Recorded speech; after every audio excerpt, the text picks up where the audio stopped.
2030. Et ce week-end, alors que, comme Loïc Roosevelt vous le disait, le thermomètre va allègrement dépasser les 30 degrés dans plusieurs régions et dans plusieurs lieux, notamment dans le sud-ouest, un des lieux les plus prisés durant ces fortes chaleurs reste le gouffre de Padirac. La température y est constante toute l'année, un petit 13 degrés, de quoi plonger ou presque pour prendre un grand bol d'air frais. Jean-Luc Thomas avec Romain Ripotéo ont osé la visite. Nous partons sur les traces d'Édouard Alfred Martel, le premier découvreur de cette magnifique rivière souterraine. Cet homme est un gondolier du très profond. Il passe une grande partie de ses journées à 103 mètres sous terre. Il est guide batelier au gouffre de Padirac.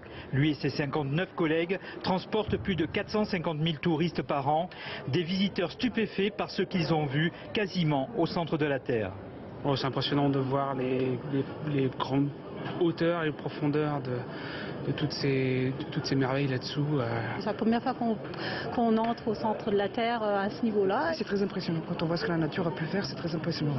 Dans ce gouffre, tout est gigantesque. Les stalactites mesurent jusqu'à 75 mètres. La grande salle, dite du Grand Dôme, se transforme en une cathédrale de 94 mètres de hauteur. Même le nombre de touristes atteint des sommets. Le gouffre de Padirac, en matière touristique, c'est une vraie institution. C'est un site qui a ouvert en 1898 et qui a accueilli depuis plus de 24 millions de visiteurs. Le public qui vient ici vient découvrir un monument naturel.